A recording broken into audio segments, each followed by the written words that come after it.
मायावती सत्ता में आई और पूर्ण बहुमत के साथ आई, ऐसा पहली बार था। और इसके पीछे सबसे बड़ा कारण ब्राह्मण थे। हमेशा जो भी ब्राह्मण होता है वो 2-4 अपने साथ जितना परसेंटेज उसका है उतना परसेंटेज और वो लेके आता है, तो इसलिए वो जरूरी है। मायावती ने अगर फाइट किया तो 3 फ्रंट इलेक्शन हो जाएगा। तो सच में बस वो ब्राह्मण जो अभी किसी दरवाजे पे नहीं दिख रहा है, अगर जिस दरवाजे पे जाएगा सरकार उसकी बन जाएगी। एक धुरी SC/ST वोट है और दूसरा धुरी ब्राह्मण वोट है।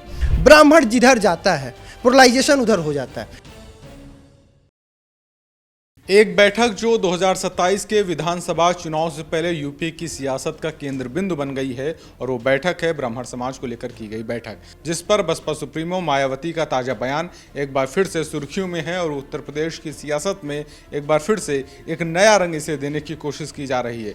क्या मायने हैं इस बैठक को लेकर, क्या मायने हैं ब्राह्मण समाज को लेकर, जिसकी वजह से बसपा सुप्रीमो ने इस पर बयान दिया है, और इस बयान के पीछे का राजनीतिक रंग क्या है, क्या इसके पीछे की सियासत है, वो समझने के लिए आज हम अपने प्रोग्राम एडिटर रिव्यू में अपने editor in chief Brajesh Tiwari ji से बातचीत करेंगे, और 2027 से पहले जिस तरीके से बयान दिया गया उसके क्या मायने निकल के आते हैं वो जानने की कोशिश करेंगे। ब्रजेश जी, जिस तरीके से मायावती ने आज अपने जन्मदिन पर ये कहा कि ब्राह्मण समाज बाटी चोखा खाने के लिए नहीं है, उसको सम्मान चाहिए और वो सब कुछ हमारी पार्टी में मिलेगा, इसके पीछे का क्या सियासी रंग देखते हैं? देखिए, पहले 2007 में आते हैं। मायावती सत्ता में आई और पूर्ण बहुमत के साथ आई, ऐसा पहली बार था।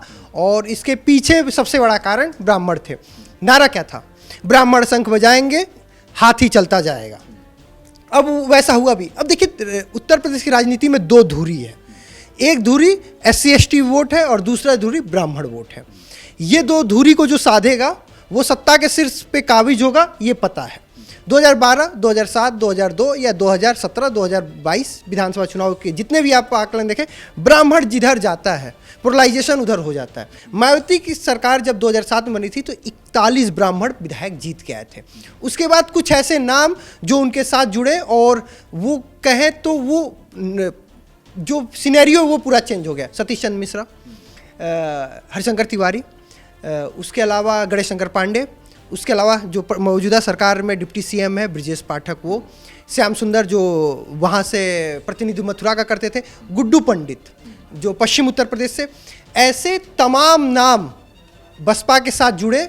और गणेश शंकर पांडे के अलावा अगर आप देखें तो नुकुल दुबे, नरेश उपाध्याय, ऐसे कई बड़े नाम जिन्होंने 2007 में मायावती को उत्तर प्रदेश का मुख्यमंत्री बनाया।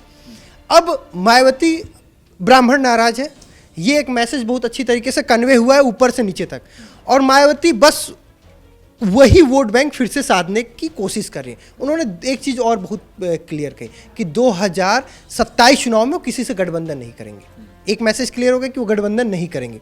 दूसरा, उन्होंने लिट्टी चोखा बैठक और शिवपाल के बयान, और जो लिट्टी चोखा बैठक अखिलेश कर रहे हैं, एक बयान से वो तीनों निशाने को साध रहे कि ब्राह्मण लिट्टी चोखा खाने के लिए नहीं है, उसे सम्मान चाहिए।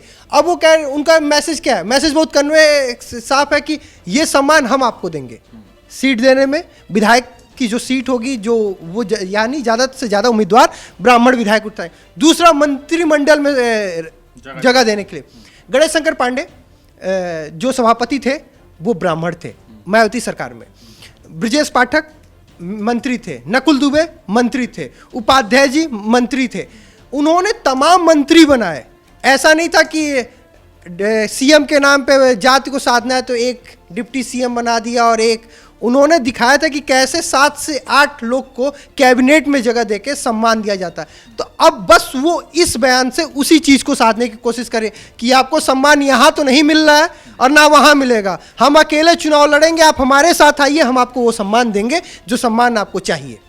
इसके पहले अभी देखिए, पिछले कुछ वर्षों में जिस तरीके से उत्तर प्रदेश की राजनीति रही है उसमें कहीं ना कहीं 2-3 वर्ग को साधने की कोशिश लगातार की गई। समाजवादी पार्टी को देखें तो MY फैक्टर उनको साधने की कोशिश की जाती रही है, दलित वर्ग को साधने की कोशिश की जाती रही है, ठाकुरों कहीं ना कहीं थोड़ा बहुत साधने की कोशिश की जाती रही।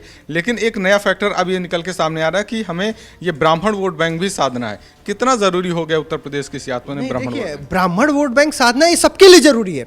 अच्छा अखिलेश, PDA पे बार बार क्यों कंफ्यूज हो जाते हो? क्यों कहते हैं PDA पिछला, दलित, अल्पसंख्यक की जगह कहने लगते अगड़ा? उन्हें क्यों, क्या जरूरत पड़ा नेता प्रतिपक्ष ब्राह्मण बनाने की? सबको देखिए क्लियर है कि ब्राह्मण जिधर जाएगा वो बस 11-12% नहीं जाएगा, वो अपने साथ उतना परसेंटेज और कैरी करता है। हमेशा जो भी ब्राह्मण होता है वो 2-4 अपने साथ जितना परसेंटेज उसका है उतना परसेंटेज और वो लेके आता है। तो इसलिए वो जरूरी है, चाहे अखिलेश हो गए, चाहे मायावती हो गई, चाहे कांग्रेस, चाहे भाजपा, सबको साधने की जरूरत है। और इस बार एक बस मैसेज से, पंकज चौधरी के एक बयान से वो सब ताश के पत्ते की तरह बिखर चुका है और सब उस धुरी को साधने की कोशिश कर रहे हैं। चाहे शिवपाल सिंह का बयान हो गया कि हमारे संपर्क में है, चाहे मायावती का ये बयान कि वो बस लिट्टी चोखा निकले, वो दोनों साफ इंगित करता है कि आप हमारे साथ आइए, हम आपको वो सम्मान देने का काम करेंगे। आखिरी में एक सवाल कि जिस तरीके से मायावती ने कहा कि हम गठबंधन नहीं करेंगे और अकेले दम पे विधानसभा चुनाव लड़ेंगे, क्या लगता है जिस तरीके की सक्रियता बीएसपी की हाल के दिनों में हुई है और जिस तरीके से आनंद को उन्होंने प्रमोट किया है, क्या लगता है कि बिना गठबंधन के सरकार बनाने की इस समय सक्रियता जिस तरीके दिख रही है, लग रहा है सरकार बन सकती है? मायावती ने अगर फाइट किया तो 3 फ्रंट इलेक्शन हो जाएगा। हमेशा आप ये जान जाइए कि जो उनके वोट बैंक है ना, वो उनसे कहीं नहीं अलग हो रहा है। चाहे आप आंकड़े उठा के देख लीजिए, 22% के आसपास उनका 2002, फिर 26%, 28% पे उन्होंने सरकार बना ली थी 2007 में। आप लगातार 2000 यूपी लोकसभा चुनाव तक 2024 तक देख लीजिए, संविधान बदल दिया जाएगा, वोट शिफ्ट हुआ, लेकिन आप वोट नहीं, आप जाटों का, आप दलितों का वोट शिफ्ट करा पाए। बस अब उनके साथ क्या, आप एडिशनल अब 45% पे सरकार बन रही है, 40%, 42% पे एनडीए सरकार तो अब बस क्या है कि उनको वो वोट बैंक और अपना बढ़ाना है, परसेंटेज बढ़ाना है। अब देखिए अब क्या है, अगर 25% जो बसपा का MY फैक्टर का वो अपना लेके अलग हो ले, अगर 22-25% ये अपना होके अलग ले ले, इसी तरीके कांग्रेस का जो अपना 12%, 11% सब, तो सच में बस वो ब्राह्मण जो अभी किसी दरवाजे पे नहीं दिख रहा है, अगर जिस दरवाजे पे जाएगा सरकार उसकी बन जाएगी। ठीक है, तो जिस तरीके से मायावती का ये बयान आया और उसके बाद उत्तर प्रदेश की सियासत जो है वो तिकोनी एक तरीके से राजनीति की ओर बढ़ रही है, जिसमें MY फैक्टर वाली चाहे समाजवादी पार्टी हो, चाहे बीजेपी अपनी जो दलगत राजनीति कर रही थी हाल के दिनों में उसको लेकर हो, 2 फैक्टर नजर आ रहे थे, लेकिन अब ये तीसरा फैक्टर मायावती ने अपना दे दिया है। इससे कहीं ना कहीं 2027 का विधानसभा चुनाव जो है वो त्रिशंकु होने वाला है और कहीं ना कहीं एक बड़ी फाइट देखने को मिल सकती है। क्या इम्पैक्ट होगा इन बयानों का, वो आने वाले समय में पता चलेगा। ऐसी और भी तमाम वीडियोज़ के लिए देखते रहें बात कही चौक। This video is sponsored by Ram Ram Group of Companies, co-sponsored by Nature House and Bhaiya Ji Silver Coated Ilachi.